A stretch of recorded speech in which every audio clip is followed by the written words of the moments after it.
I don't know whether to tell you how much I loved your film or complain how much it made me cry. So I'm a little conflicted. Which one would you like to hear first, my complaints or how much I loved your film? Well, you know, and I always say like,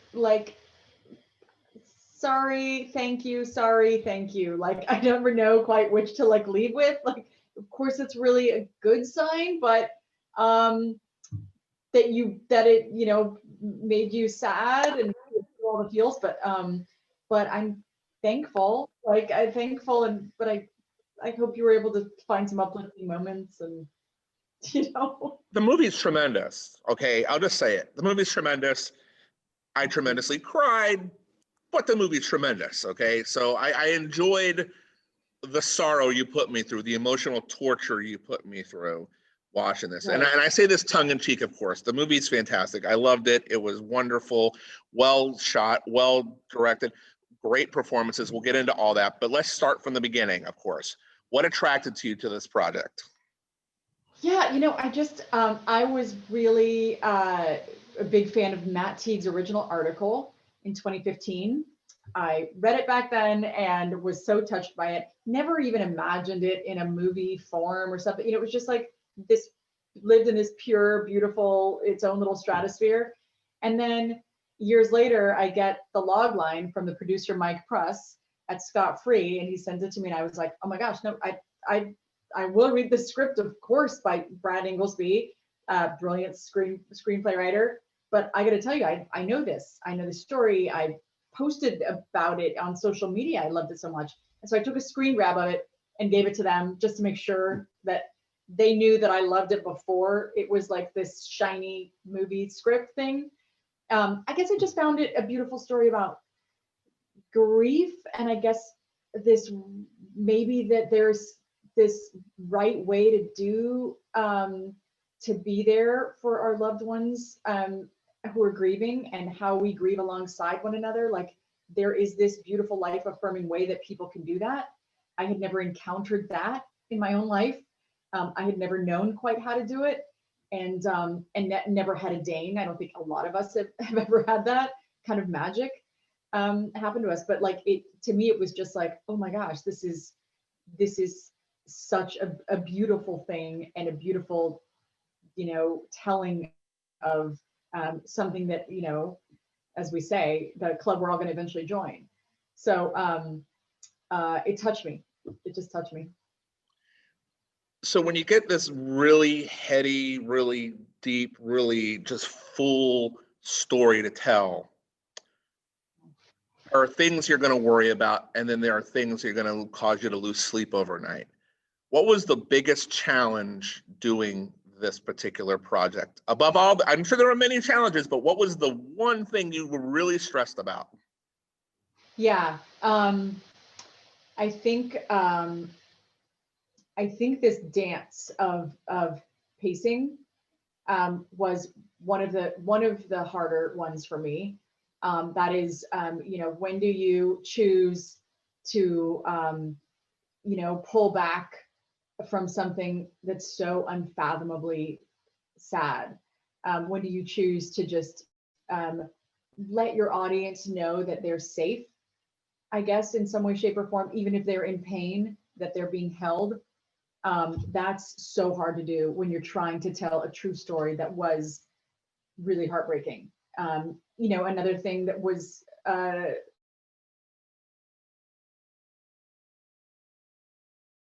something I thought about a lot was to the story through Matt's eyes, or through Dane's eyes, or through the daughter's eyes, Molly Leavey's eyes, but telling the story that Nicole would want told. You know, that's kind of not the side that was really in the article, but that was something that made sense to me as a mom. You know, is sort of like, how would this be something she would be proud of to have out in the world? And so, like, you're just doing this balancing act, and you're not trying to please everyone. Of course, it's got to be my whatever, you know. Matt's like, now it's yours, go take it and run with it. But at the same time, they're all sitting on your shoulder. They're all, you know,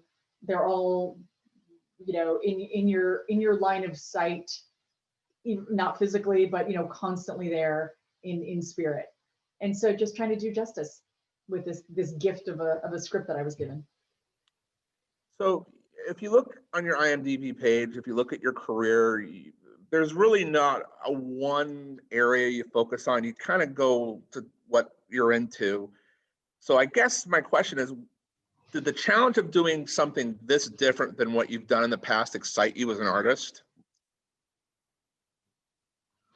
Definitely, definitely. You know, I think in some ways, it's one of my sweet spots would probably be like the real life story coming from documentary. And, you know, one thing that I think all documentarians say is like, we sort of know what real looks like. And I think every director probably knows that and would say that, but I think like it's like that tool you have in your tool chest that like you know, like how to make things authentic and how to make these beautiful scripted lines feel like they come from these people. So that tends to be the stuff that I'm the most attracted to, I think. And so that might be the one variable that kind of cross cuts the films that I make. But I do, yeah, this drama, this family drama, I mean, it's just like, you know it like the back of your hand. I feel like I had access points to all these characters. I felt like I was someone who would like want to hang out with them. And like, I mean, I even knew sort of their musical references and like the stuff, the way they wanted to hike in the Canyonlands. Like there was just stuff that I was just like, these are my people. Like, you know, you're not always going to get a script that speaks to you like that. So it felt like, yeah, I just kept telling the producers, like, there's really fancy directors out there who are going to want this, but I promise you this is mine. I promise you're just going to be in safe hands. It's one thing to have one terrific performance. It's one thing to have two terrific performances. But when you get this type of ensemble together, I mean, with Casey, Dakota, Jason, Isabella, they all knock it out of the park in this film. I mean, I could argue some more than others. As a director, and you know, taking this risk, going into this area that you maybe haven't done before, did you have moments where you just stood back in awe of what you were seeing unfolding in front of you? 100%. 100%. I think one of the more important things about going into it with this cast was knowing with each individual person that I cast, like, are we making the same movie? Like, there's a billion different versions of this and iterations of how to do that scene that can exist, but like, are we doing the same thing? And that's always really the hardest thing as a director, because like I don't have this, like, I don't have like whatever 30 films that they could reference, you know, and say, oh, like, this is her, this is what she does. And so for me, it was sort of like having to communicate it to them and just like, trust me, you know, like I know what you're saying and I'm going to do the film version of that, you know? So there's a little bit of that, but I also had like 3 actors who had this ability to do comedy. And what's important to me is like the off the cuff, you know, sort of almost improv-y style comedy. They all know that really, really well. They kind of can channel it, you know, impromptu. And then there's the drama, right? Like I feel like there has to be this thing with actors, whether they've experienced this in their own lives or whether they just understand people, how to tap into that darkness kind of. And like I happen to have 3 people who just like know that world as well, in addition to comedy. And so I think it was just a question of like, in some ways, there were times where I kind of had to explain where this scene fit in the movie and pacing and what I sort of needed out of it. But a lot of times it was just those were the simple guardrails, and the rest was them. The rest was kind of getting out of their way and seeing what they could do. So yeah, you do see some amazing moments, I think, with them sort of interacting with one another because they both have all the strengths. I think the hardest thing as a director, and I'm just offshooting from what you just said, would have to be stepping back and putting trust in people you've never worked before. Yeah. Yeah. Definitely. Definitely. I think weirdly, the good thing, I keep referencing this sort of real life story documentary stuff, but the best thing is the agility that you kind of have to try to have to be able to work with what they're doing on the day, on the spot, kind of like seeing, seeing the strength of something that they're channeling at that very moment and being like, okay, you know what I mean? Like, this is it. And you just sort of see the magic, and it's totally off script, and it's nothing you were intending, and you're just like, oh, okay, but it's perfection. And like having that, I think, pliability, I guess, or whatever, like comes from documentary. It comes like, you never know what you're gonna get, And so like, it's an interesting and fun way to direct. But it's also, it is also like nerve wracking. You're like, okay, oh, this is what we're doing. Okay, all right, I see. Like let's see what can happen, what can come from this. And there would be times where I would be like, we did it, we got that take. Now, let's try it this other way. Let's try it, because we never know what we're going to need right now in the film. And so, and they were just so game for that too. They were game to be directed, and kind of in some ways had the best of both worlds. I would have to think telling a story like this not only would be tough on you in terms of the stress, because it's a different animal for you, but just the emotional toll of having to tell the story that you're telling would have to just weigh on you. I mean, when you finished, when you wrapped, was there a sense of relief, or did you feel a new sense of anxiety that you had to now piece it all together?